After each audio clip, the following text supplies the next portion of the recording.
ડુંગર ગામે અયોધ્યાથી આવેલા રામ મંદિરના પૂજિત અક્ષતની કળશનું ભવ્ય સ્વાગત. મંજીરા, કડતાલ, ઢોલક, નગારા સાથે કળશ યાત્રા આખા ગામે કાઢવામાં આવી. અમરેલી જિલ્લાના રાજુલા તાલુકાના ડુંગર ગામે અયોધ્યાથી આવેલા કળશનું રામ ભક્તો દ્વારા ભાવભર્યું સ્વાગત કરવામાં આવ્યું.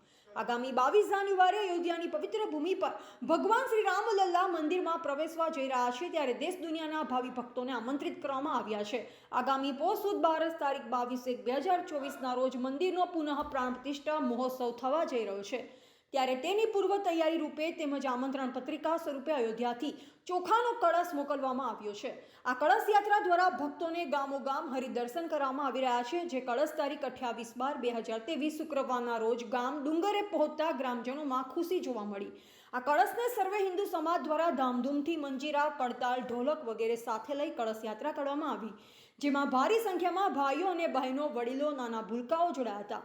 ગામના સાધુ સંતોએ પણ આ પ્રસંગમાં સોનાપુર મંદિરના મહંત રામદાસ ગોંડલિયા, ભીડભંજન મહાદેવના મહંત મનુબાપુ, કાશીરામ બાપુ, જગુ બાપુ, ઈશ્વરદાસ બાપુ, ઈસુ બાપુ, વિનુ દાદા, રામદરબાર આશ્રમના મહંત સંજય બાપુ તથા ગુરુ દ્વારા ભારે જેમત ઉઠાવવામાં આવી તથા VHP બજરંગ દળ અને ગામના હિન્દુ ભાઈઓ બહેનો, સરપંચ, ઉપસરપંચ, અગ્રણીઓ બોડી સંખ્યામાં ઉપસ્થિત રહ્યા. રિપોર્ટર કિનલ પંડ્યા, અમરેલી.